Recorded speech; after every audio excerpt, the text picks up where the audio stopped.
Welcome back to my channel. आज की session में हम डिस्कस करेंगे सस्पेंशन, जिसको हिंदी में कहते हैं निलंबन। अब ये सस्पेंशन जो है ये क्या होता है? सस्पेंशन ये होता है कि जब कोई गवर्नमेंट एम्प्लॉय जो उसे नहीं करना चाहिए था वो उसने किया, जो करना चाहिए था वो करने में विफल रहा, तो उस एम्प्लॉय को सस्पेंड कर दिया जाता है। पेंशन की जो टेन्योर है कभी कभी कई 6 महीने, 3 महीने, साल भी चली जाती है। तो ड्यूरिंग दैट पीरियड उस एम्प्लॉय को day to day expenditure meet out करने के लिए उसे सब्सटेंस अलाउंस दिया जाएगा। तो आज के इस सेशन में हम बात करेंगे कि ड्यूरिंग सस्पेंशन उस एम्प्लॉय को, जो सस्पेंडेड एम्प्लॉय है, उसको कौन कौन से पे एंड अलाउंसेस मिलते हैं। तो सबसे पहले है कि a substance allowance of an amount equal to the leave salary if he had been on leave on half average pay और on half pay and in addition dearness allowance on the basis of such leave. जब कोई employ EL पे होता है, यानी कि earn leave पे होता है, तो उसको फुल पे मिलती है। लेकिन जब वो हाफ पे लीव पे होता है, यानी कि जब ईएल खत्म हो गई और इंडिविजुअल ने खुद कहा कि मेरे को हाफ पे लीव दे दो, तो उस केस में जो हाफ पे मिलती है, ठीक उसी वही हाफ पे जो है, जब वो सस्पेंशन जो है उसको हाफ पे ही मिलेगी। जितनी मान लो उसकी बेसिक पे 50,000 है, यदि वो सस्पेंड हो गया तो उसको हाफ पे 25,000 मिलेगी। इन एडिशन डियरनेस अलाउंस, वो 25,000 प्लस डीए उसके ऊपर मिलेगा। ये उसको तब तक मिलेगा जब तक वो ड्यूरिंग सस्पेंशन। अब नेक्स्ट है कि provided that where the period of suspension exceed 3 month, और जहां पे सस्पेंशन जो है यदि 3 महीने से ऊपर हो जाती है, तो जो सब्सटेंस अलाउंस, जिसका मतलब होता है गुजारा भत्ता, जो सब्सटेंस अलाउंस है मे बी इंक्रीज और डिक्रीज। वो सब्सटेंस अलाउंस जो है वो बढ़ भी सकता है या कम भी हो सकता है bye suitable amount not exceeding 50% of the substance allowance admissible during the period. First 3 महीने के अंदर तो वो था ही था 50%, लेकिन यदि सस्पेंशन की टेन्योर किसी वजह से एक्सटेंड हो गई, मान लो जो एम्प्लॉय इन कंसर्न है वो डिपार्टमेंट को कॉपरेट नहीं कर रहा, उसकी वजह से डिले हो रही है, या फिर जो डिपार्टमेंटल इंक्वायरी है वो केस को इनिशिएट करने में डिले हो रही है, तो रीजन कोई भी हो सकता है। तो उस केस के अंदर जो है उसका जो सब्सटेंस अलाउंस है वो इंक्रीज भी हो सकता है, डिक्रीज भी हो सकता है। उसके अलावा ये तो है ही है, कम सब्सटेंस अलाउंस मिलेगा।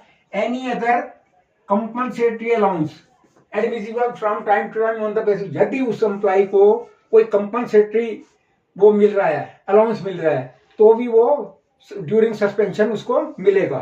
नेक्स्ट है कि FR 53, इसमें कुछ कंडीशन है कि ये सब्सटेंस अलाउंस कब मिलेगा और क्या हमें सर्टिफिकेट, कौन सा सर्टिफिकेट प्रोड्यूस करना होगा। Certificate for making payment. Each claim for subsistence allowance and compensatory allowance should be supported by a certificate by the government servant that he was not engaged in any employment, business, profession or vacation during the period of claim relates. यानी कि जो employee in concern है उसको एक certificate देना होगा declaring therein that he was not engaged in any kind of employment, profession, ना वो लीव पे था और ना ही उसने अपना हेडक्वार्टर छोड़ा।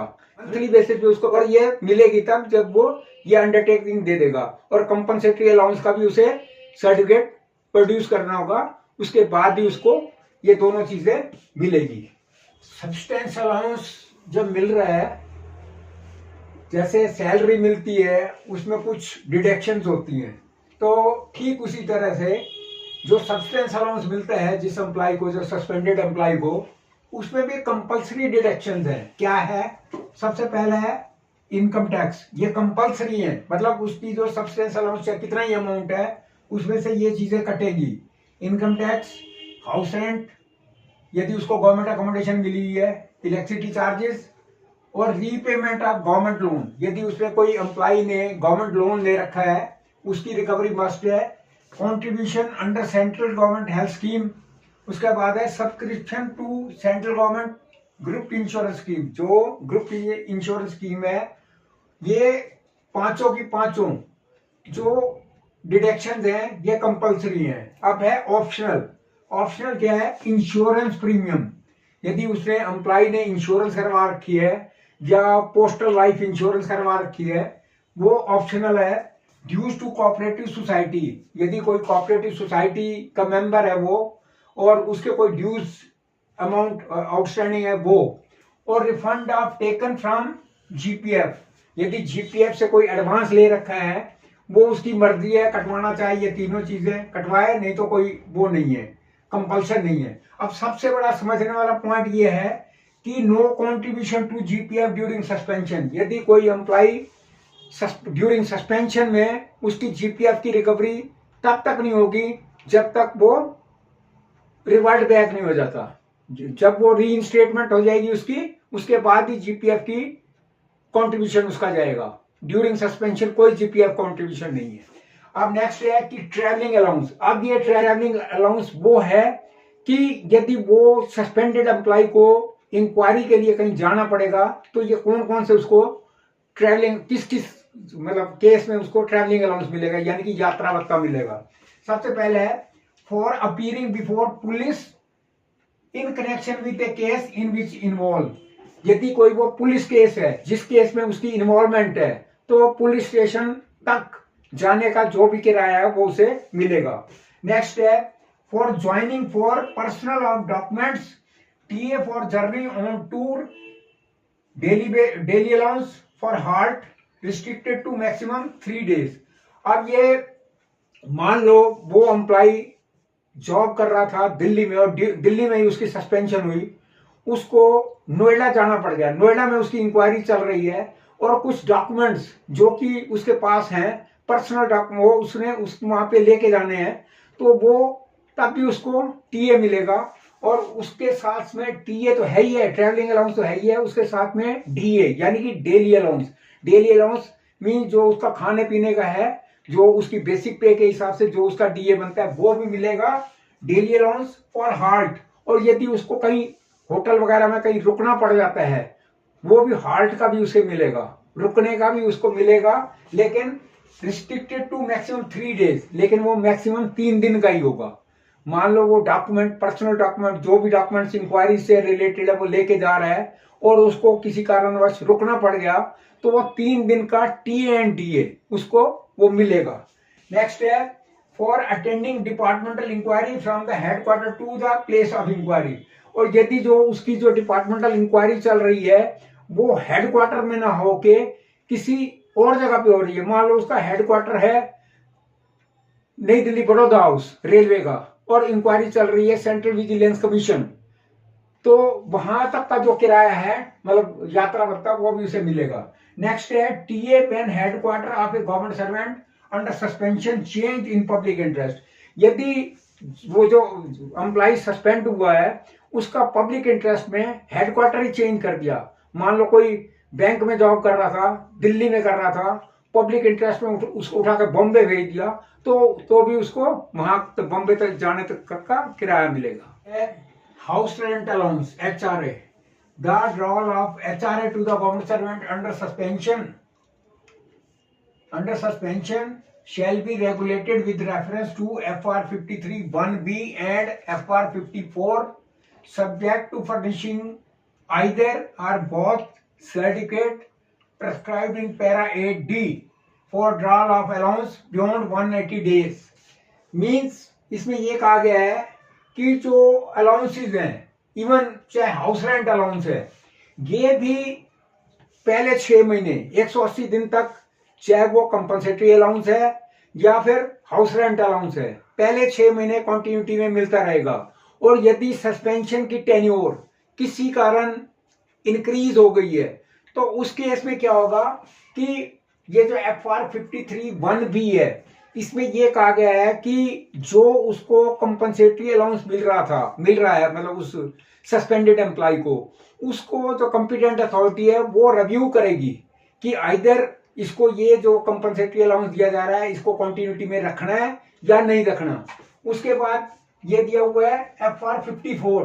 FR54 के अंदर क्या है कि जब कोई एम्प्लॉय सस्पेंड होता है और उसकी सब्सिक्वेंटली रीइंस्टेटमेंट होती है तो उसकी दोबारा से पे फिक्सेशन होती है। Pay fixation in the sense of कि कंपिटेंट अथॉरिटी ये डिसाइड करती है कि ये जो सस्पेंशन पीरियड है that may be treated as spent on duty और may be treated as suspension period. तो उस केस में क्या है, यदि वो सस्पेंशन पीरियड ही माना जाता है तो उस केस में जो उसकी एनुअल इंक्रीमेंट है या और कोई उसका मान लो इन बिटवीन उसका MSCPV ड्यू हो रहा था, मॉडिफाइड एश्योर्ड कैरियर प्रोग्रेशन, वो भी आप आगे जो है ना वो सब पोस्टपोन हो जाते हैं। तो इसलिए उसकी दोबारा फिक्सेशन होती है पैरा 8D में। ये जो FR54 का जो पैरा 8D है, 8D के अंतर्गत उसकी पे फिक्सेशन दोबारा हो जाती है, दोबारा होगी और उसको वो सर्टिफिकेट जब वो दोबारा दोनों सर्टिफिकेट लगाने पड़ेंगे 53 वाले में उसका जो कंपनसेटरी अलाउंस है उसका क्या स्टेटस है, वो इंक्रीज हुआ या वो दोनों, या तो दोनों सर्टिफिकेट है, आइदर आप बहुत सर्टिफिकेट, या तो वो दोनों लगाने हैं 53 वाला और 54 वाला या उनमें से एनी वन ऑफ देम, यदि वो जो भी है जैसे एज द केस में भी। नेक्स्ट है LTC, लीव ट्रेवल कंसेशन। ये वो LTC है जो कि एक गवर्नमेंट एम्प्लॉय को उसका और उसके परिवार को थ्रू आउट इंडिया में घूमने का प्रोविजन है। अब ये क्या है कि government servant under suspension can not avail of LTC as he can't get any leave. कि जो गवर्नमेंट एम्प्लॉय है ड्यूरिंग सस्पेंशन वो LTC का अवेल नहीं कर सकता है, क्योंकि LTC को अवेल करने के लिए वो जो एम्प्लॉय है वो छुट्टी पे होना चाहिए, और यहाँ तक उसको जो सस्पेंडेड एम्प्लॉय है वो तो CL भी नहीं ले सकता। ठीक है, leave during the period of suspension but member of his family are entitled to avail LTC। लेकिन जो उसके फैमिली मेंबर है वो during his suspension they can avail LTC। Next है ट्रांसपोर्ट अलाउंस। अब not allowed to draw TA but suspension period covers a calendar month partially TA payable for that month shall be reduced proportionately। Means यदि suspension जो है वो पूरे महीने की है तो ट्रांसपोर्ट अलाउंस नहीं मिलेगा, और बाय द वे सस्पेंशन हुई in the mid of the month, यानी कि मई के महीने में 16 मई को सस्पेंशन हो गई, तो जो पहले फर्स्ट मतलब 16 डेज हैं 1 से लेकर 16 तक का जो है प्रोपोर्शनेटली जो है वो ट्रांसपोर्ट अलाउंस मिलेगा, और बाकी जब से वो उसके बाद मतलब 17 मई से वो ट्रांसपोर्ट अलाउंस नहीं मिलेगा। नेक्स्ट है children education allowance CEA is admissible to government servant under suspension. यदि कोई गवर्नमेंट एम्प्लॉई चिल्ड्रन एजुकेशन की फैसिलिटी अवेल कर रहा है, यानी कि उसको बच्चों की जो फीस मिल रही है स्कूल कॉलेज की, वो उसको चाहे वो सस्पेंशन में भी है चाहे ड्यूरिंग सस्पेंशन पीरियड में भी वो उसको फैसिलिटी स्टैंड करेगी, एज इट इज उनको मिलता रहेगा।